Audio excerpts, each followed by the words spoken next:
South Africa and New Zealand, folks. It is 26 points to 10. It is the Springboks who take out what I would say was a pretty dominant win. We're going to go through some key events and some stats, and you guys can let me know your thoughts. I'm going to keep my voice down because it's 5:30 and my kids are still asleep, and I want them to stay that way. But, bit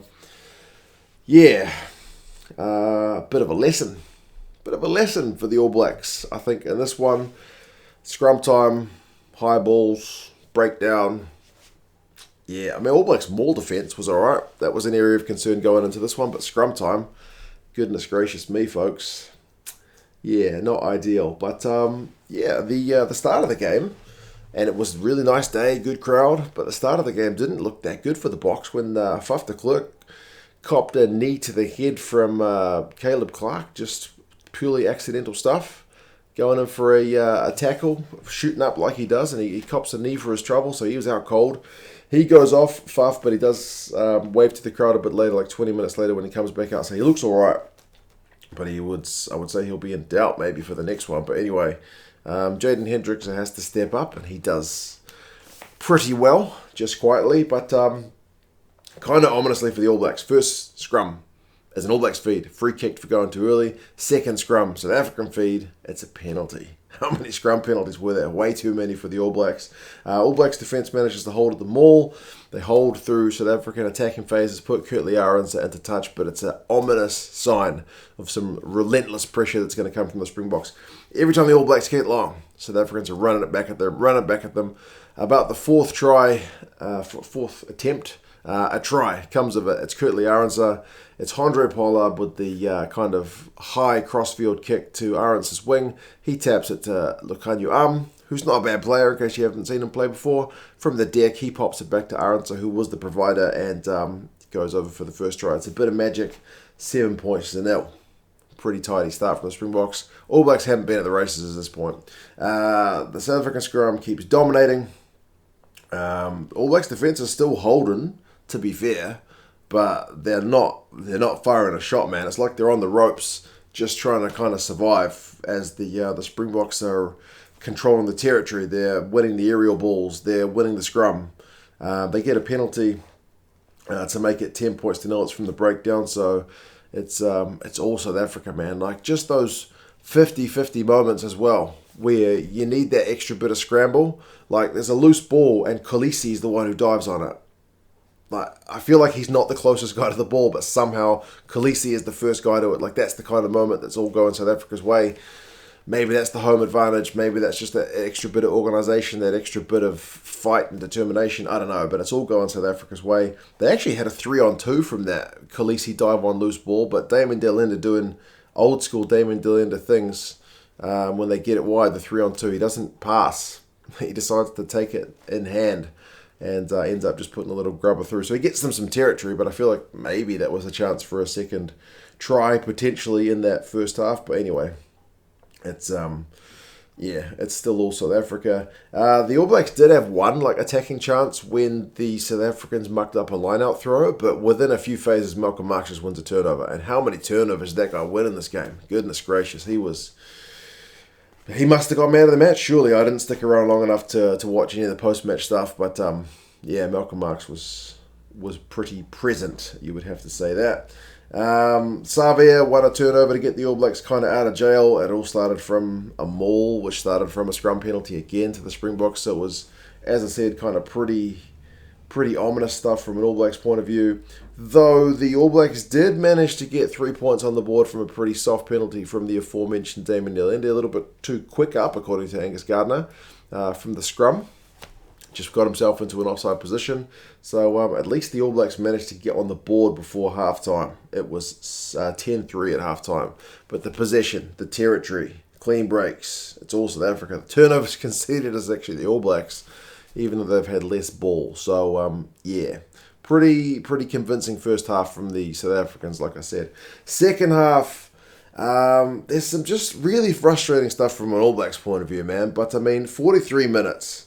The Springboks are just camped outside the All Blacks 22. You can see they're going to put a high ball into the All Blacks 22. They're setting that way up from the ruck. It's not the fastest ball.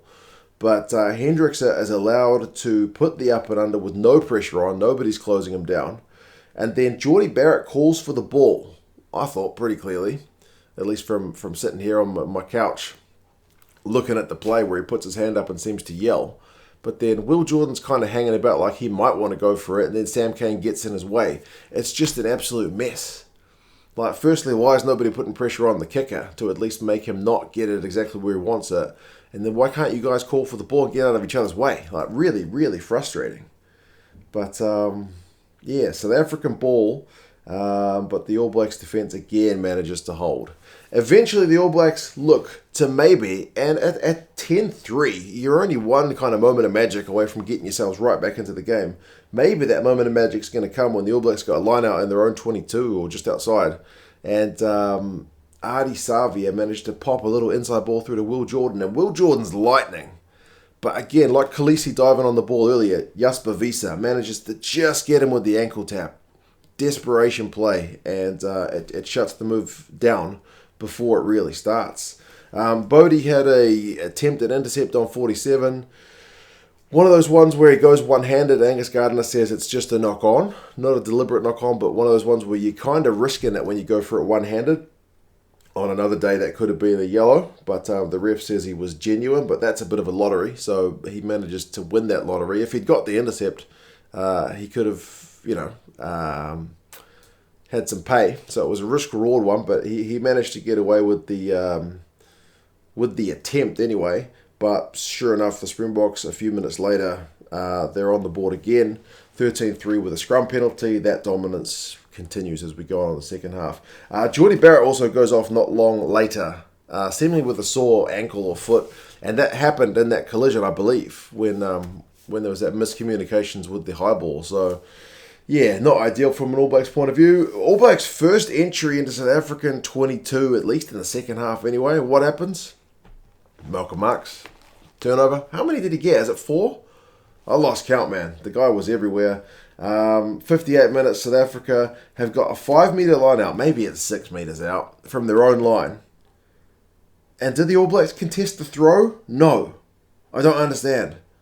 Is it because I got up at 3 in the morning and I missed something?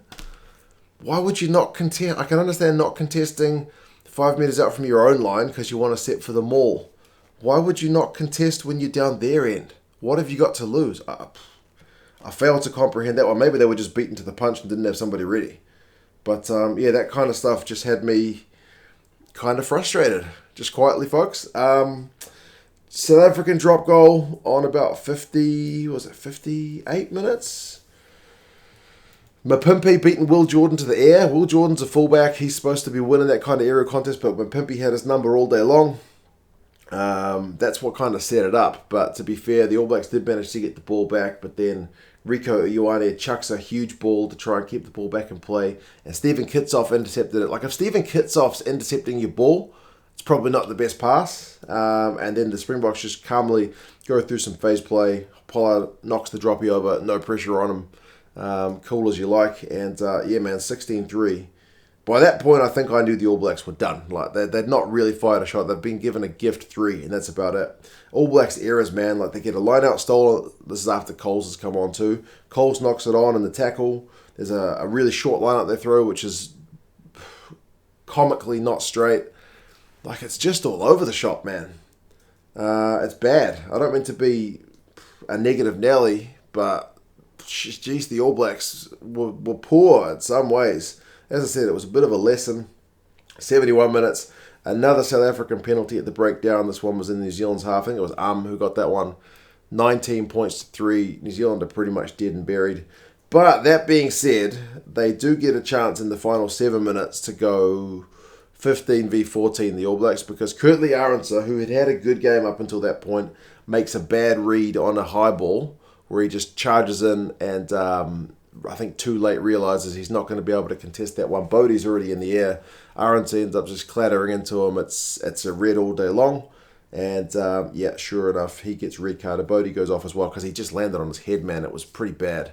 So I think he might miss the next test as well, depending if he's concussed himself or not. But Arendse gets red carded, which is unfortunate for the young man. But as I said, he just made a bad call. And with the extra man, the Springboks almost managed to score. Loose passing from the All Blacks as they're desperate to try and claw something back. Pounces off some loose ball, but Moonga puts in a try saver. But they do manage to get one with the extra man. Frizzell finishes it, but Caleb Clark started it. He beat like Vincent Koch and I think Bongi and Mbonambi. He should be doing that towards the end of the game, to be fair. Caleb Clark with that gas. He looks to have beaten Willemse on the outside, but Willemse puts in a hell of a tackle to save it. But I mean, Frizzell's just the first man on kind of Johnny on the spot and is able to kind of power over. So 19 points to 10 is looking a bit more respectable, but kind of fittingly, I think the Springboks have the last say as the All Blacks are trying to kind of claw anything back again from their own 22. They've just got to pass it, and again, it's another loose pass. Villy LaRue, little grubber, and manages to force it down. So final play goes to the box, as I said, kind of fitting given how dominant they were for this game. So it finishes 26 points to 10. And that margin, I think, drops the All Blacks down to 5th in the world. If they had lost by less, they would have stuck in 4th. But because they lost by 15 plus, they drop a spot. So goes from bad to worse, unfortunately. Stats-wise, run meters 319 to 341. The All Blacks had a few more. Kicks from hand 29-16, the box with those. And effective, man. Really effective kicking. As I said, the high ball contest was really dominant. Like Mapimpi over Will Jordan. Arendse up against taller bodies than himself. You know what I mean? Like these guys shouldn't be as dominant as they were. And like just the All Blacks seemingly all at sea at times. Like can't communicate with each other. Possession 55-45. Likewise the territory. So the box, kind of dominant in those traditional areas. They got more clean breaks. They got fewer turnovers conceded. It was 17 by the All Blacks, 14 by the box. Penalties conceded 12-7. The All Blacks getting 12. Not what you want, but a lot of those at scrum time. A few of those at the breakdown as well. The All Blacks tackled pretty well, man. 94%. The box 85. Made a kind of similar number of tackles. But when did the Springboks genuinely look cut to bits by like magical All Blacks running play? Like not very often. Like Will Jordan almost had a line break before he got ankle tapped. And Caleb Clark managed to beat a couple of front rowers at the death. That was it. I think it was 2 clean breaks for the entire game. That's them. So, kind of concerning. But as I said, a lesson, man. I'm calling it a lesson. The All Blacks' maul defence was okay.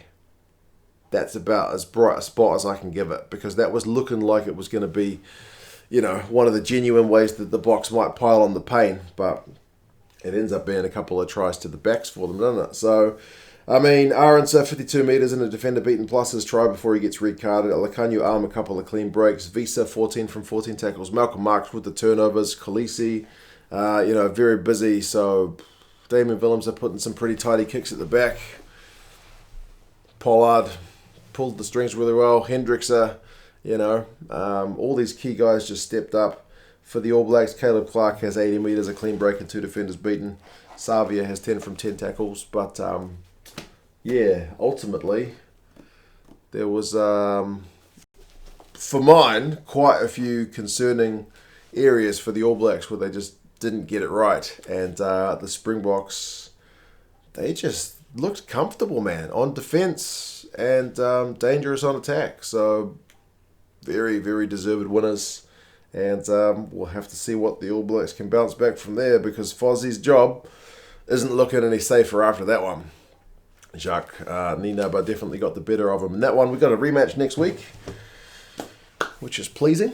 So we'll see. I think it's Ellis Park, so we'll see what the All Blacks can do to answer from there. But ultimately, 26-10, pretty convincing. Well done, Springboks. I'm going to stay up and wait for the Aussies and the Argentinians to have a crack at it.